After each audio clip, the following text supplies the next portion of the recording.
नमस्कार, आपका स्वागत है देश परदेश संवाद चैनल में। आज हम बात करेंगे भारत से कनाडाई राजनयिकों की वापसी के संबंध में आ रही खबर के बारे में।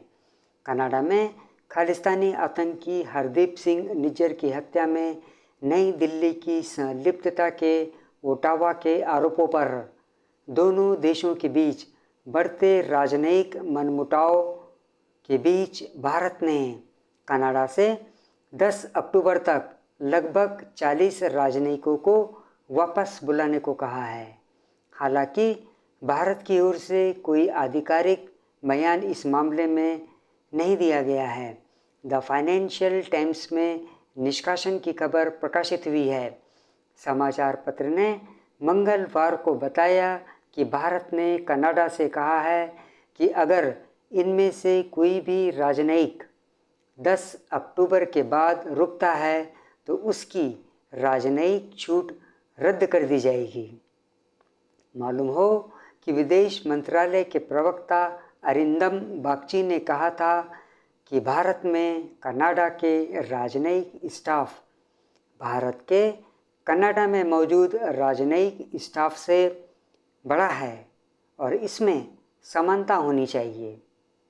कनाडाई प्रधानमंत्री जस्टिन ट्रूडो के द्वारा आनन फानन में हाउस ऑफ कॉमन्स में भारत के खिलाफ की गई बयानबाजी के बाद दोनों देशों के राजनयिक संबंध अपने सबसे निचले स्तर पर चले गए हैं और अब चर्चा है कि दोनों देशों के बीच राजनयिक संबंध टूट भी सकते हैं। निकट भविष्य में तनावपूर्ण रिश्तों में सुधार की कोई संभावना भी नज़र नहीं आ रही।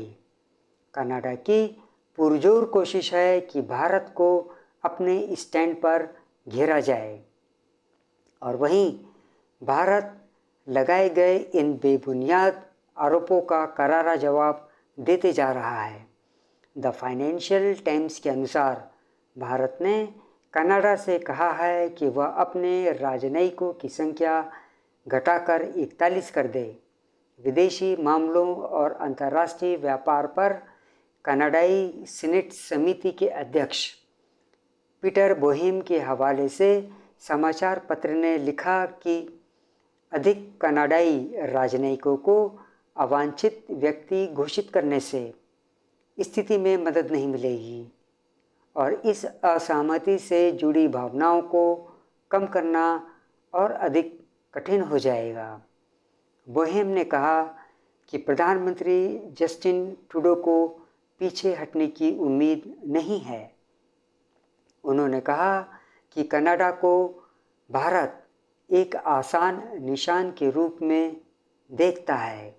उन्होंने जोर देकर कहा कि नई दिल्ली को ओटावा की जवाबी कार्रवाई करने की सीमित क्षमता के बारे में पता था क्योंकि ओटावा में अल्पमत सरकार है।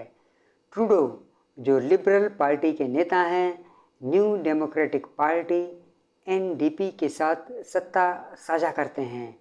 भारतीय मूल और कनाडाई सिख नेता जगमीत सिंह एनडीपी के प्रमुख हैं।